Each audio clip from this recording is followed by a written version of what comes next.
Hello everyone. चलिए start करते हैं आज के रिवीजन सेशन को। टॉपिक चल रहा है chapter number 7 completion and review का, जिसमें लास्ट रिवीजन हमने SA 260 की थी। तो इस सेशन में हम बात करेंगे SA 265 की। SA 265 डील करता है इंटरनल कंट्रोल की सिग्निफिकेंट डेफिशिएंसीज की communication with the TCWG। Internal control की डेफिशिएंसीज की कम्युनिकेशन विद द मैनेजमेंट।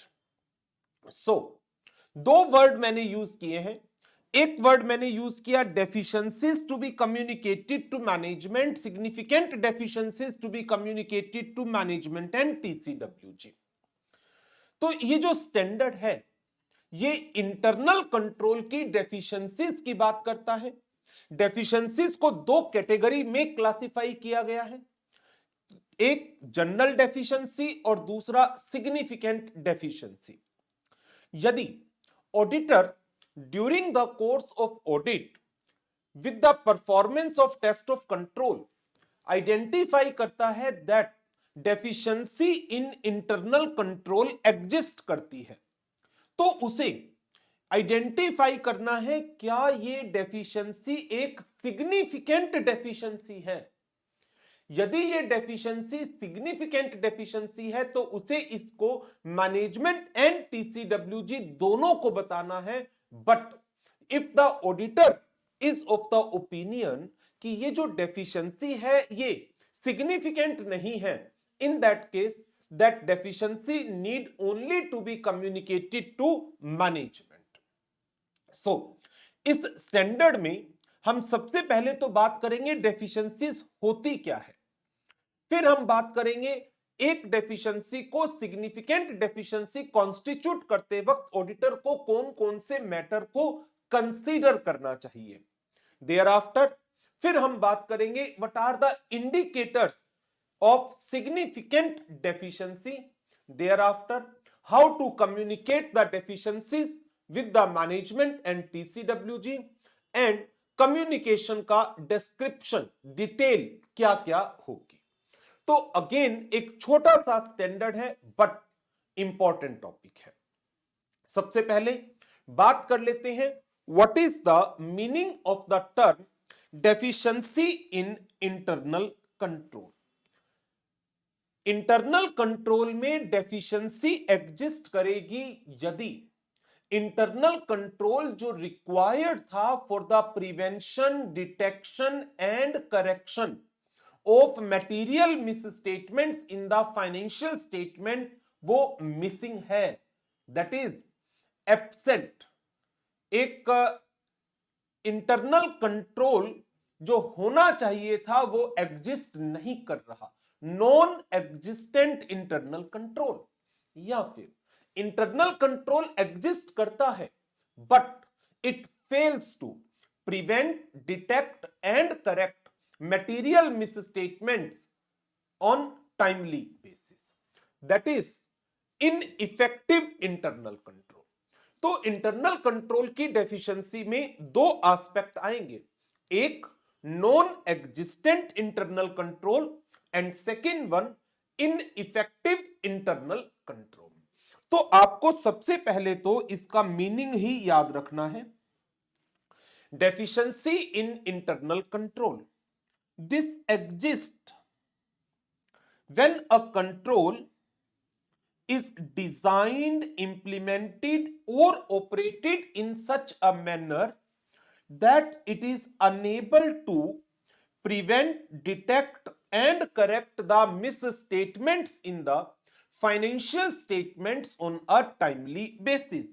इसका मतलब इंटरनल कंट्रोल एग्जिस्ट तो करता है लेकिन वो इंटरनल कंट्रोल इनइफेक्टिव है। Number 2, a control that is required, that is necessary to prevent, detect and correct the misstatements in the financial statements on a timely basis is missing। इसका मतलब non existent internal control. सो ये दो situations हैं जब हम कहेंगे internal control deficient है। तो जो इंटरनल कंट्रोल रिक्वायर्ड था for the prevention, detection and correction of material misstatements on a timely basis, either वो मिसिंग है या वो फेल हो रहा है in the prevention, detection and correction of material misstatement, that is ineffective internal control। अब इसमें आ जाते हैं दो थ्योरेटिकल टॉपिक इंपॉर्टेंट हैं। पहला आता है कौन से ऐसे मैटर हैं जो ऑडिटर को कंसीडर करने चाहिए whether a deficiency or a combination of deficiency in internal control constitute a significant deficiency। ये क्यों आइडेंटिफाई करना है, इसके लिए मैं आपको थोड़ा सा इस स्टैंडर्ड को ब्रीफ कर देता हूं। आपने डेफिशिएंसीज आइडेंटिफाइड की in the internal control, that means missing internal control या ineffective internal control. Internal control का मतलब आपको पता ही है, चैप्टर 3 में आप पढ़कर आए हैं। इंटरनल कंट्रोल ऑर्गेनाइजेशन की वो पॉलिसीज एंड द प्रोसीजर्स जो management, TCWG and others design करते हैं, इंप्लीमेंट करते हैं, so as to ensure the achievement of entity objective. Entity का ऑब्जेक्टिव किस चीज का? Prevention and detection of fraud, safeguarding of assets, compliance of law and regulation, execution of transactions with general और special authorization etc। तो इसके लिए internal control के 5 component बताए गए हैं SA 315 के अंदर। कौन कौन से? एक कंट्रोल एनवायरनमेंट, नंबर 2 एंटिटी का risk assessment process, number 3 information system, number 4 control activities relevant to audit and number 5 monitoring of control. तो यदि इंटरनल कंट्रोल के ये जो पांचों कंपोनेंट है इनकी डिजाइनिंग, इंप्लीमेंटेशन, मेंटेनेंस प्रॉपर तरीके से नहीं की गई, जिसके कारण internal control fails to prevent, detect and correct material misstatements in the financial statements, तो हम कहते हैं एक डेफिशिएंसी एग्जिस्ट कर रही है। तो क्या डेफिशिएंसी एग्जिस्ट करती है? जी हां। तो ऑडिटर को क्लासिफाई करना है क्या ये डेफिशिएंसी सिग्निफिकेंट डेफिशिएंसी है या नहीं। यदि ये एक सिग्निफिकेंट डेफिशिएंसी है, auditor shall communicate that deficiency to the management as TCWG in writing. लेकिन यदि ये डेफिशिएंसी इनसिग्निफिकेंट है, then auditor shall communicate that deficiency to the management in writing. TCWG को तक ये बात डालने की जरूरत नहीं पड़ती।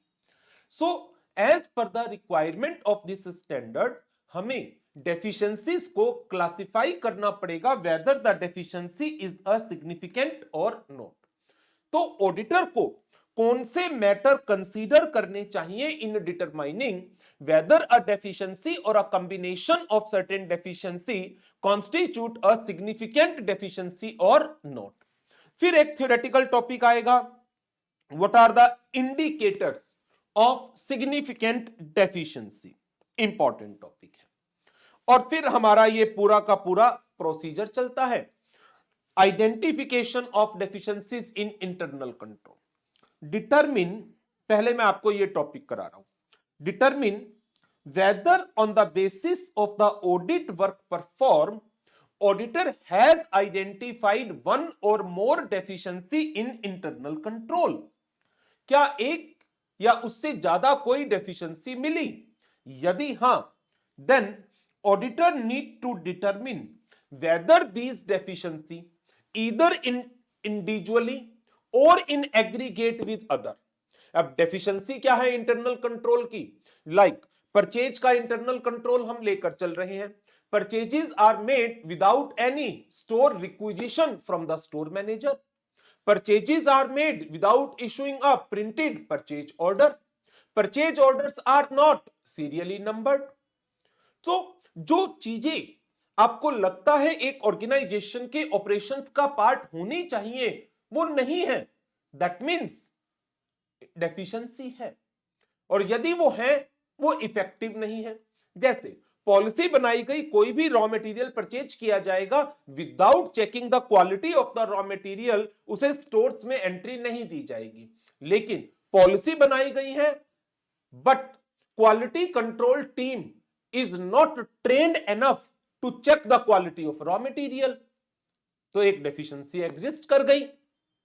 नो, अब ऑडिटर को देखना है कि ये जो डेफिशिएंसीज हैं, चाहे परचेजेस में, सेल्स में, कैश में, बैंक डिपॉजिट्स के अंदर, एम्प्लॉय की पेमेंट्स में, रेवेन्यू एक्सपेंसेस के अंदर, कैपिटल एक्सपेंडिचर में, किसी भी बिजनेस एक्टिविटी के अंदर जो फाइनेंशियल स्टेटमेंट से रिलेटेड है, जहां पर मुझे ओपिनियन देनी है, क्या वहां पर कोई डेफिशिएंसी एग्जिस्ट करती है? यदि हां, तो क्या वो डेफिशिएंसी ईदर इंडिविजुअली और in combination with other deficiencies, दूसरी डेफिशिएंसीज के साथ मिलकर, whether it constitute a significant deficiency. यदि ये सिग्निफिकेंट है तो किसको कम्युनिकेट होगी? TCWG as well as management दोनों को in writing. But if it is not a significant one, then it to be communicated to the management. So whether a deficiency is a significant or not, ये कुछ matter हैं जो auditor consider कर सकता है। तो क्या है ये मैटर? जो डेफिशिएंसी आपने आइडेंटिफाई की, उस डेफिशिएंसी का likelihood to the material misstatement, क्या ये डेफिशिएंसी फाइनेंशियल स्टेटमेंट्स में मटेरियल मिसस्टेटमेंट कॉज कर सकती है? Likelihood of the deficiency leading to material misstatement in the financial statement in future.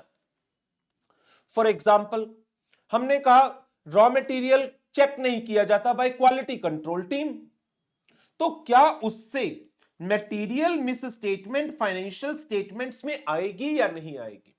Business operation की कोई भी कमी है वो जरूरी नहीं है फाइनेंशियल स्टेटमेंट को अफेक्ट करे। ईच एंड एवरी एस्पेक्ट में affect the financial statement, it is not necessary. Employees को प्रमोशन किस बेसिस पर दिया जाता है उसकी एक पॉलिसी बना रखी है, बट वो पॉलिसी फॉलो नहीं हो रही, तो उससे फाइनेंशियल स्टेटमेंट की मिसस्टेटमेंट अराइज नहीं होगी। एम्प्लॉइज को प्रॉपर तरीके से सुपरवाइज नहीं किया जाता, इससे फाइनेंशियल स्टेटमेंट में कोई मटेरियल मिसस्टेटमेंट के चांसेस एज सच नहीं है। ये ऑपरेशनल लैप्सिस है जो इनडायरेक्ट तरीके से फाइनेंशियल स्टेटमेंट के रिजल्ट को अफेक्ट कर सकते हैं, बट चांसेस कम है। तो ऑडिटर को देखना है कोई भी डेफिशिएंसी जो मेरे सामने आई है, जिसे मैंने नोटिस किया है, क्या उस डेफिशिएंसी से फाइनेंशियल स्टेटमेंट्स में मटेरियल मिसस्टेटमेंट कॉज हो सकती है? यदि हां, then it will be a significant deficiency for my audit purpose. Number 2, क्या इस डेफिशिएंसी से किसी एसेट का या लायबिलिटी का के अंदर कोई फ्रॉड के चांसेस हैं या susceptibility to loss of an asset? तो चांसेस ऑफ लॉस और any fraud with the related asset और liability. What is the subjectivity and the complexity of determining the estimated amount like fair value accounting estimates? जितनी ज्यादा biasness management की involve होगी, जितना ज्यादा एक मैटर कॉम्प्लेक्स होगा, उसके रिलेशन में आइडेंटिफाई की गई डेफिशिएंसी उतना ही सिग्निफिकेंट बनती है।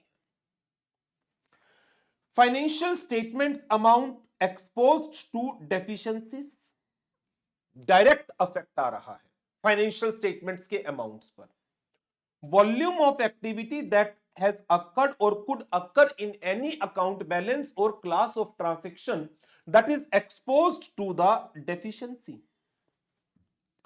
What is the importance of the controls in relation to financial reporting process? Different kinds of controls, उनकी क्या importance है? General monitoring control, control over prevention and detection of fraud, control over selection and application of accounting policies, control over significant transactions with the related parties, control over significant transactions outside the entity normal course of business, control over year-end financial reporting process. तो ये control consider करने चाहिए auditor को, किस तरह के control में deficiency है। Causes and frequency of exceptions, in deficiency के कारण जो गड़बड़ हो रही है, जो डिफरेंसेस मिल रहे हैं, वो कितने फ्रीक्वेंटली हो रहे हैं और उसके पीछे क्या कॉज है। Interaction of deficiencies with other deficiencies, क्या एक डेफिशिएंसी दूसरी डेफिशिएंसी से डायरेक्टली रिलेट है? यदि हां, then definitely it is a significant one. कई बार होता है एक डेफिशिएंसी आइसोलेटेड है, उसका इफेक्ट सिर्फ एक ही जगह पर पड़ रहा है, वो इतना सिग्निफिकेंट नहीं मानी जाती in comparison to those deficiencies जो एक से ज्यादा जगह पर अपने इंपैक्ट को डाल रही होती है। जैसे इन्वेंट्री, इन्वेंट्री की परचेज एंड सेल बहुत सारी एक्टिविटीज को डायरेक्ट और इनडायरेक्ट अफेक्ट करती है। सो वेदर अ डेफिशिएंसी और अ combination of certain deficiency constitute significant deficiency or not, for that purpose auditor may consider these point। आपने रीड सारे करने हैं, लर्न एनी फोर।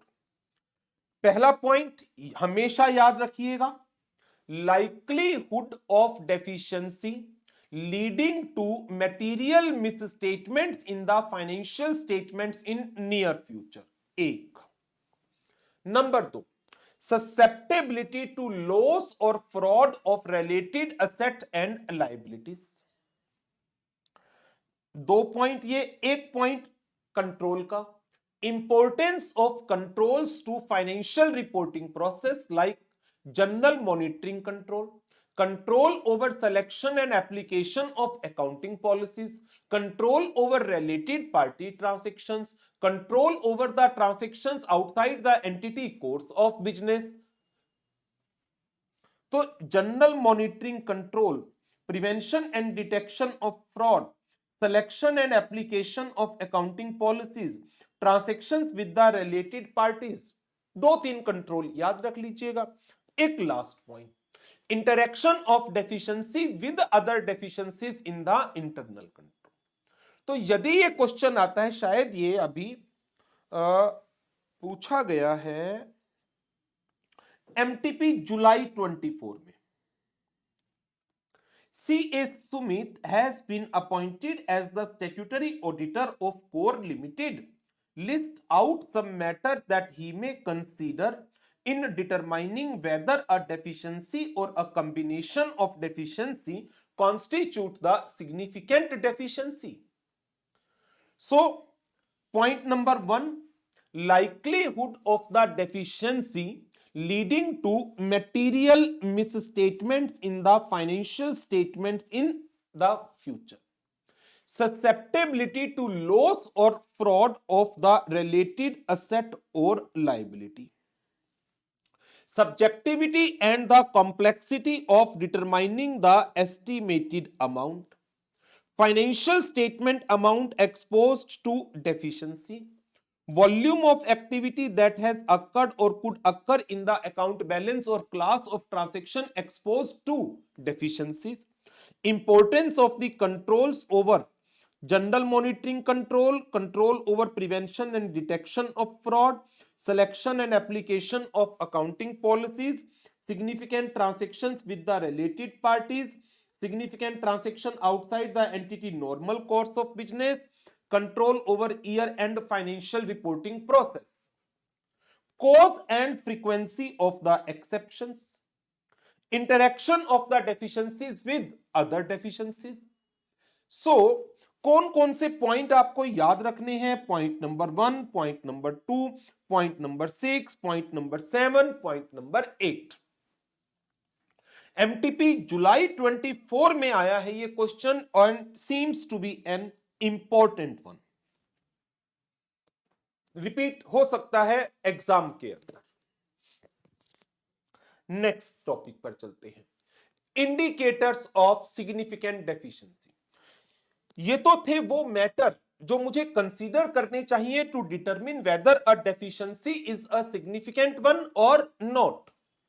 अब इसके बाद है फ्यू इंडिकेटर जहां पर आपको लगता है there are chances of significant deficiency. और जनरली ये कौन से इंडिकेटर हैं?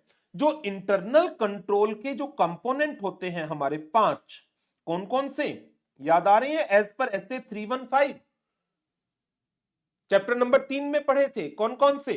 कंट्रोल एनवायरमेंट, एंटिटी का अपना रिस्क असेसमेंट प्रोसेस, एंटिटी का information system, control activities relevant to audit and monitoring of the controls.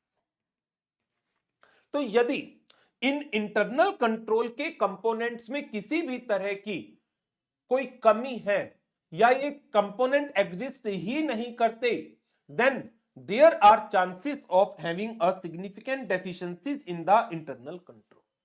तो इसमें जैसे पहला टॉपिक क्या लिया? Evidence of ineffective aspects of the control environment. जो कंट्रोल एनवायरनमेंट है, इंटरनल कंट्रोल का पहला कंपोनेंट वो इनइफेक्टिव है, उसके सबूत हैं हमारे पास। जैसे एग्जांपल, इंडिकेशंस हैं कि जो सिग्निफिकेंट ट्रांजैक्शंस हो रही हैं एंटिटी में जिसमें मैनेजमेंट का इंटरेस्ट है, उन ट्रांजैक्शंस की स्क्रूटनी एग्जामिनेशन टीसीडब्ल्यूजी करती ही नहीं। मैनेजमेंट फ्रॉड की आइडेंटिफिकेशन है जिसे एंटिटी का इंटरनल कंट्रोल नहीं रोक पाया। Management fails to implement the remedial action और the significant deficiencies which are previously communicated to them. तो ये इंडिकेट कर रहा है जो एंटिटी का कंट्रोल एनवायरनमेंट है, it seems to be ineffective. Number 2, entity का जो अपना रिस्क असेसमेंट प्रोसेस है to identify and assess the risk within the entity. Business risk है, प्रोडक्ट रिस्क है, मार्केट रिस्क है, कंपटीशन का रिस्क है। जो एंटिटी के अपने रिस्क हैं, या तो वो रिस्क असेसमेंट प्रोसेस एब्सेंट है या फिर रिस्क असेसमेंट प्रोसेस इनइफेक्टिव है।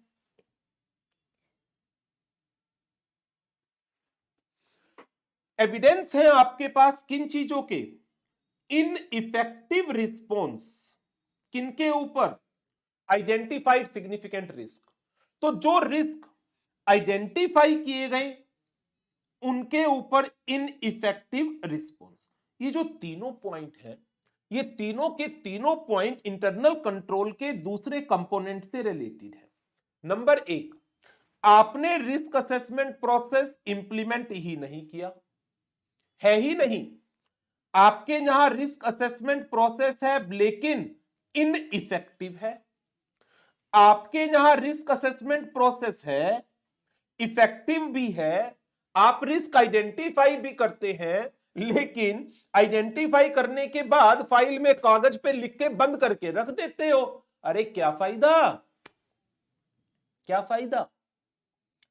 एंटिटी का रिस्क असेसमेंट प्रोसेस होना चाहिए, एंटिटी का रिस्क असेसमेंट प्रोसेस इफेक्टिव होना चाहिए, और उसने जो सिग्निफिकेंट रिस्क आइडेंटिफाई करे उसके ऊपर एप्रोप्रिएट रिस्पॉन्स एक्शन होना चाहिए।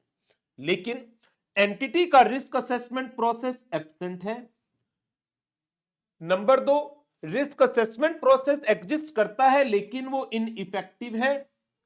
एंटिटी का रिस्क असेसमेंट प्रोसेस एग्जिस्ट करता है, इफेक्टिव भी है, उसने रिस्क आइडेंटिफाई भी करे, लेकिन उसके ऊपर एक्शन प्लान इनइफेक्टिव है। Miss statement detected by auditors procedure, auditor ने मिस स्टेटमेंट आइडेंटिफाई कर ली, लेकिन एंटिटी का इंटरनल कंट्रोल उन्हें प्रिवेंट नहीं कर पाया, डिटेक्ट नहीं कर पाया, करेक्ट नहीं कर पाया। ओके, एक मटेरियल मिस स्टेटमेंट डिस्क्लोज की गई है that arise due to error और fraud as prior period item in the current year statement of profit and loss. पिछले साल की कोई मिस स्टेटमेंट करंट पीरियड में आइडेंटिफाई करी गई है as a fraud that may arise due to fraud or error as a prior period item disclosed in current year statement of P&L. Management inability to oversee the preparation of financial statement.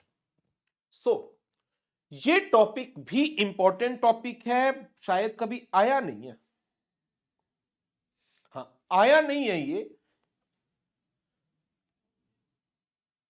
Elucidate the indicators of significant deficiency which help the auditor in assessing the efficiency of internal control system of the organization.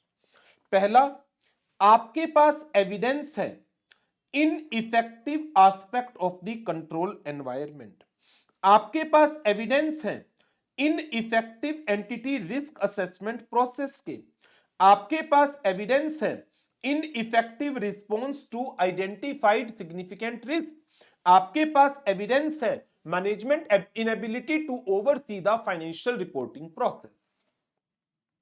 तो 4 point तो evidence के हैं। आपके पास evidence है किस चीज का? Ineffective aspects of control environment. आपके पास एविडेंस है किस चीज का? Ineffective entity risk assessment process. आपके पास एविडेंस है ineffective response to identified significant risk. आपके पास एविडेंस है as to the management inability to oversee the preparation of financial statement. इसके अलावा absence of a risk assessment process या फिर misstatements detected by auditor procedures that were not prevented, detected or corrected by the internal control. Disclosure of a material misstatement due to fraud or error as prior period item in the current year statement of profit and loss. So ये दूसरा theoretical topic था जो direct theory की form में put किया जा सकता है। नाउ अब ऑडिटर को ये इंटरनल कंट्रोल की डेफिशिएंसीज कम्युनिकेट करनी है, किसको? मैनेजमेंट एंड टीसीडब्ल्यूजी को। जो सिग्निफिकेंट डेफिशिएंसीज हैं वो टीसीडब्ल्यूजी को बताई जाएंगी इन राइटिंग। मैनेजमेंट को आप सिग्निफिकेंट डेफिशिएंसीज भी बताओगे जो आपने टीसीडब्ल्यूजी को बताई, एंड अदर डेफिशिएंसीज जो आपकी ओपिनियन में they are of sufficient importance to merit the management attention. So TCWG को आपको बताना है सिर्फ significant deficiencies in writing, management को आपको significant deficiencies as well as other deficiencies which in your judgment are of so much importance that requires management attention. Now अब जो आप इंटरनल कंट्रोल की डेफिशिएंसी का डिस्क्रिप्शन मैनेजमेंट को या TCWG को प्रोवाइड करेंगे, उसमें क्या क्या चीजें होंगी? What should be the content of letter of weaknesses in the internal control, जिसे एलओडब्ल्यू भी बोला जाता है, letter of weaknesses in the internal control. इसमें आप डिस्क्रिप्शन देंगे जो डेफिशिएंसी आपको मिली। Purchases are not made as per the purchase policy. Daily cash collected at the cash counter are not being deposited in the bank on a regular basis. जो भी deficiency आपने identify की और उसकी explanation as to their potential effect on the financial statement. Sufficient information to enable the TCWG and the management to understand the context of communication. और इसमें इस चीज का मेन ध्यान रखिएगा, आपको मैनेजमेंट एंड टीसीडब्ल्यूजी को क्लियरली एक बात बतानी है कि मैं जो चीज आपको बता रहा हूं ना, ये during the course of audit मैंने आइडेंटिफाई किया है और मैं इंटरनल कंट्रोल को इवैल्यूएट कर रहा था so as to determine the nature, timing and extent of my substantive procedure. As such internal control के ऊपर, इफेक्टिवनेस के ऊपर रिपोर्टिंग करना मेरी ड्यूटी का पार्ट नहीं है। I am suppose to report on the true and fair view of the financial statements only. और ये वो डेफिशिएंसीज है जो मेरे नोटिस में आई, but that does not mean कि अदर डेफिशिएंसी एग्जिस्ट नहीं कर सकती। सो ऑडिटर किस कॉन्टेक्स्ट में ये मैटर कम्युनिकेट कर रहा है to the management and TCWG, उसे क्लियरली इस लेटर ऑफ वीकनेस के थ्रू मैनेजमेंट एंड टीसीडब्ल्यूजी को इंटीमेट करना होगा। So in particular auditor shall explain that purpose of my audit is to express an opinion on true and fair view of the financial statement. Our audit includes consideration of internal control that are relevant to the preparation of the financial statement so as to design the audit procedure, but not for the purpose of expressing opinion on the effectiveness of control. हम internal control की effectiveness के ऊपर कोई opinion express करने के लिए ये letter issue नहीं कर रहे हैं। और मैटर जो इस रिपोर्ट में दिए गए हैं they are limited to those deficiencies जिसे हमने आइडेंटिफाई किया था being of significant importance to be reported to TCWG. It means other deficiencies may exist. इसके ऊपर अभी एक क्वेश्चन भी आया है इस स्टैंडर्ड पर, सितंबर 24 के एग्जाम में एक केस स्टडी बेस्ड क्वेश्चन था। CA Vasu appointed as the statutory auditor of messrs Pizza Limited for the financial year 23-24. While reviewing the internal control, he observed that company has entered into many transactions with the firm in which the directors are interested. The company procedures was bypassed in such transaction. Vasu has considered it as a significant deficiency over the in internal control over related party transaction. He communicated this deficiency to TCWG as control over significant transactions with related parties are weak. उसने इस deficiencies को ऐसे report किया है। What is the meaning of deficiency in internal control? Deficiency in internal control is said to exist when the internal control that is required to prevent, detect and correct the material misstatements in the financial statement on a timely basis is missing. Yeah, internal control is being designed, implemented and maintained in such a manner that it fails to prevent, detect and correct the misstatement. So either there is a case of ineffective internal control or non-existent internal control. ये तो deficiency हो गई। क्या ये communication proper है? नहीं। अभी हमने कंटेंट पढ़ा था और ऑडिटर को जो ये बातें रिपोर्ट करनी होती हैं उसमें उसको बताना होता है, डिटेल डिस्क्रिप्शन देना होता है, इसका पोटेंशियल इफेक्ट क्या पड़ेगा फाइनेंशियल स्टेटमेंट में वो बताना होता है, किस कॉन्टेक्स्ट में ये कम्युनिकेशन हो रही है वो बताना होता है। यहां पर तो ऐसा उसने कुछ भी नहीं किया। As per Essay 265, while pointing out a significant deficiency, auditor has not only to communicate the deficiencies giving their description, but also explain the potential effect of such deficiency and sufficient information to understand the context of communication. Not only the deficiency has to be communicated, potential effect of this transaction need to be specified. It should explain that deficiency could lead to misstatements. Highlighting the importance of such control, it should be stated that responsibility be fixed for the concerned person for adhering to such an important control. So, significant deficiency communicated by TCWG is not appropriate. तो ये question सितंबर 24 के exam में पूछा भी गया। So this is all for SA 265. तो इसके साथ ही अब आपका काम शुरू हो जाएगा, और आपका काम क्या है? Learning, practice of questions and written practice of at least one question, one और two questions. And I believe कि आप इस एडवाइस को sincerely, thoroughly, rigorously, without any fail follow कर रहे होंगे, क्योंकि आपको बहुत अच्छे नंबरों से फर्स्ट अटेम्प्ट में पास होना है। ठीक है? और जो नहीं कर रहे हैं वो आज से ही शुरू हो जाइए। तो चलिए इस सेशन को यहीं ओवर करेंगे और मुलाकात करेंगे नेक्स्ट सेशन में। Thank you very much, good bye.